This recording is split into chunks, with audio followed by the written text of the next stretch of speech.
Oke, assalamualaikum warahmatullahi wabarakatuh. Untuk topik hari ini kita melanjutkan yang jenjang karir kemarin ya, jadi rekrutmen dan seleksi tenaga keperawatan. Seperti biasa, video ini kurang lebih 15 menit. Setelah ini ada modul dan soal di Google Form ya, 20 soal. Kita masuk di pengertian. Rekrutmen itu proses pencarian calon perawat yang mempunyai kemampuan sesuai dengan rencana dan kebutuhan rumah sakit ya. Jadi di rekrutmen itu sudah ada analisis kebutuhan sesuai dengan job yang akan diduduki. Tanggung jawab rekrutmen itu kalau di rumah sakit ada pada bagian personalia, sehingga nanti kalau Anda lulus ngelamar itu ya lamarannya diberikan di bagian personalia.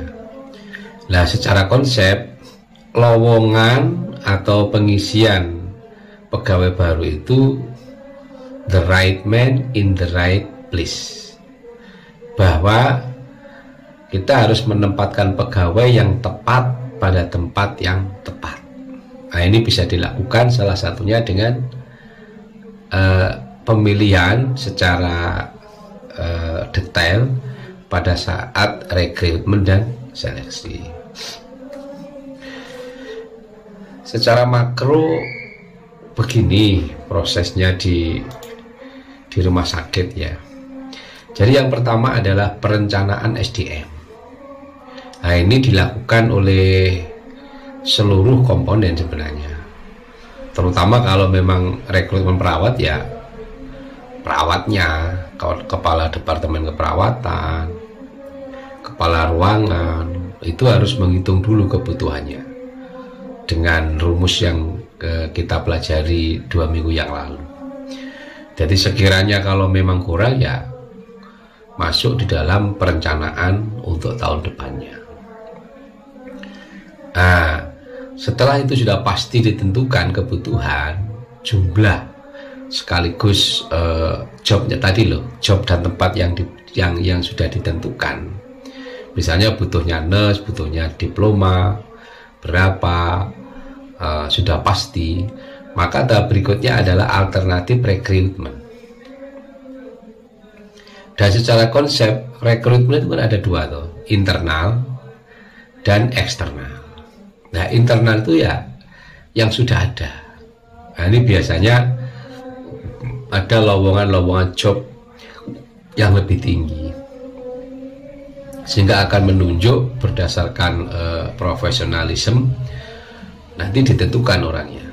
Yang kedua, eksternal, terpaksa mencari tenaga dari yang lain.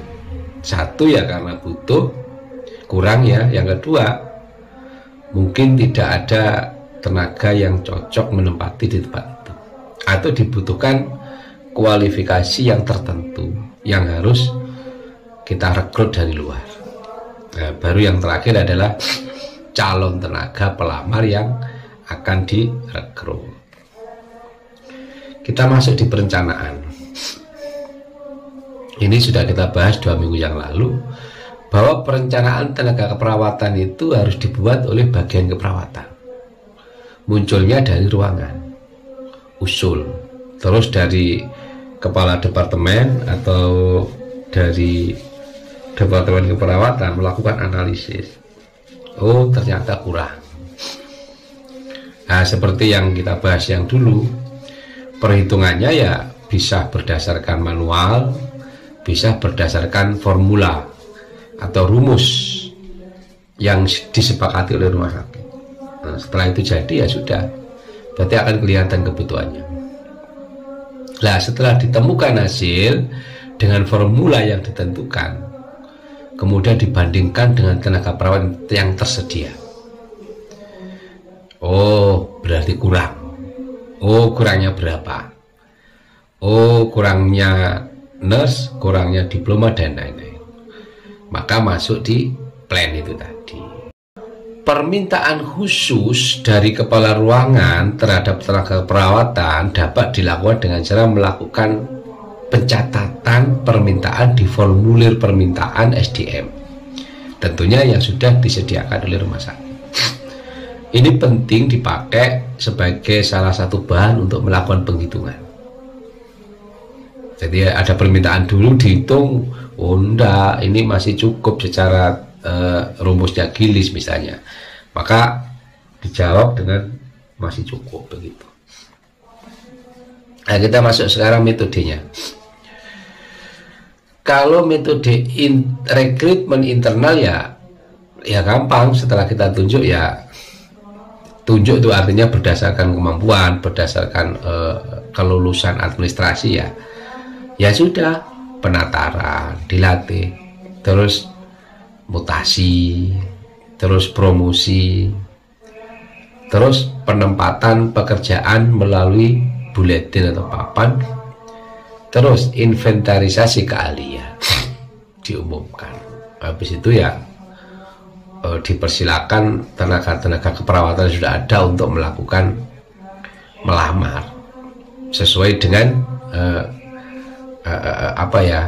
kriteria yang ditentukan oleh pihak personalia atas hasil rapat bersama. Kalau secara eksternal ya bisa media, koran, jurnal, TV, radio, sekarang WA. Terus yang kedua bisa melalui badan penyalur tenaga kerja.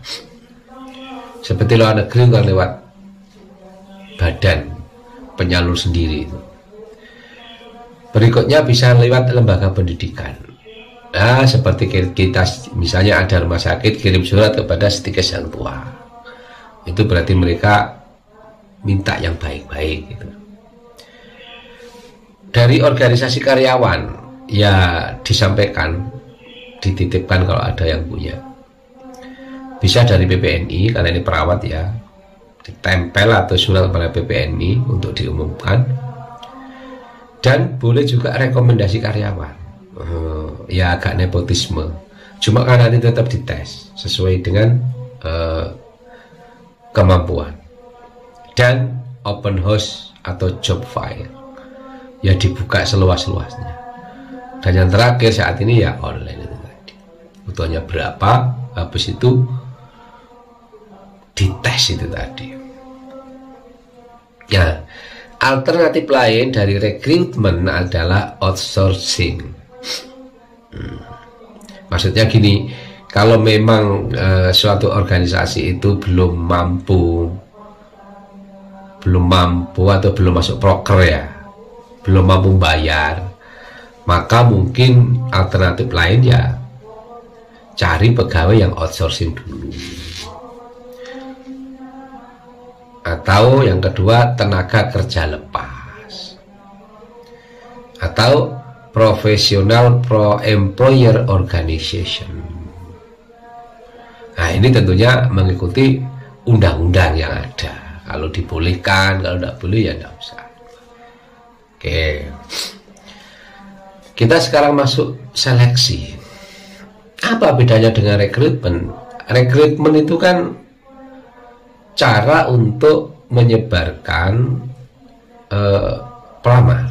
Kalau seleksi ini adalah pelamar sudah datang terus dipilih. Maka seleksi itu adalah proses memilih perawat dari kelompok pelamar perawat yang cocok menduduki posisinya. Nah, biasanya ada seleksi administratif, surat lamaran, daftar riwayat hidup, salinan ijazah, surat keterangan dari instalasi yang berwenang, surat-surat tentang pengalaman kerja yang sudah dilakukan, pas foto, data diri, portofolio, dan lain-lain. Nah, kalau kita memang ngelamar ya, kemampuan-kemampuan yang kita miliki itu dicantumkan semua aja sebagai bahan review bagi penyeleksi nanti. Semoga mendapat nilai lebih. Usaha namanya ya. Setelah seleksi administrasi nanti ada seleksi kompetensi. Apa itu? Ujian tertulis subjektif, ya misalnya membuat tulisan tentang keperawatan. Ini lebih ke arah gambaran ya, pendapat Anda mengenai perawat, seandainya nanti diterima terus bagaimana. Nah, ini sebenarnya ada pelatihannya untuk nulis seperti ini, ada itu nanti. Terus kalau secara objektif ya seperti UTS-UAS itu MC, benar salah atau mengisi IC. Setelah itu ada ujian intelijensi, ada intelijensi khusus pegawai. Jika nanti kalau kita pesen ke tenaga psikolog ya pesen, ini nanti proyeksinya menjadi Katim, kepala tim, menjadi kepala ruangan atau menjadi perangkat pelaksana. Itu nanti ujiannya beda-beda. Kita tinggal pesan, mereka akan menyiapkan. Dan berikutnya ujian lisan untuk menangkap performan dari pelamar, dari perawat yang masuk. Nanti ada perawat yang merongut ya tidak usah diterima, ya cari yang enak lah, disedep minimal untuk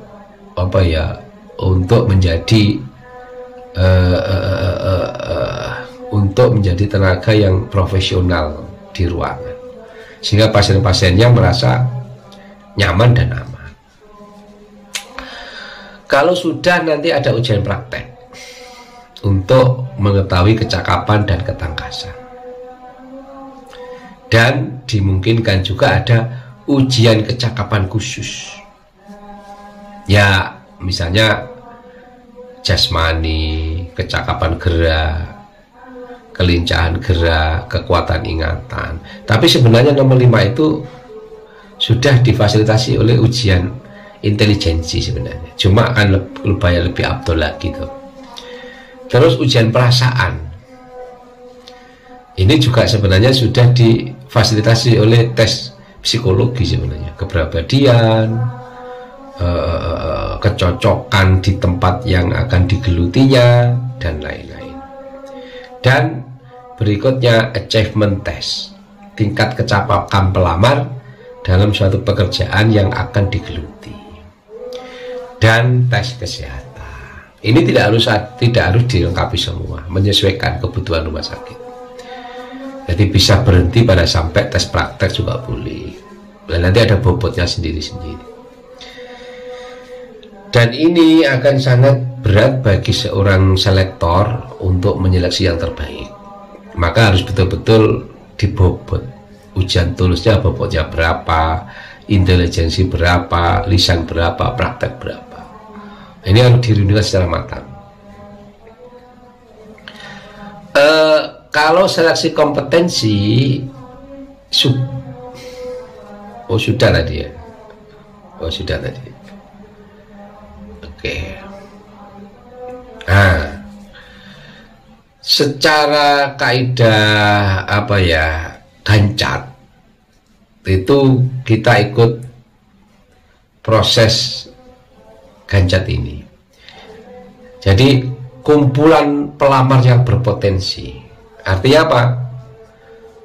Ya harusnya sebanyak-banyaknya supaya kita bisa memilih yang terbaik.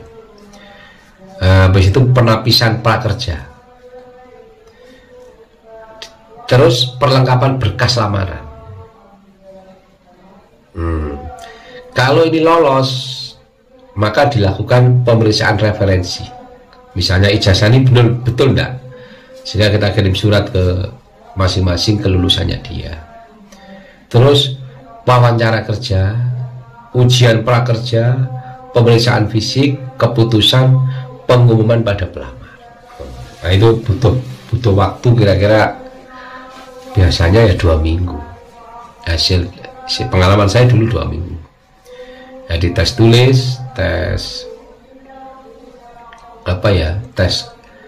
praktek, tes wawancara, tes psikolog.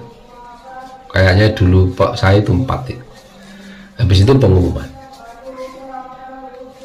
Nah, yang terakhir, kajian rekrutmen perawat di lapangan itu adalah sistem rekrutmen tenaga keperawatan harus dilakukan oleh tim rekrutmen rumah sakit yang menyertakan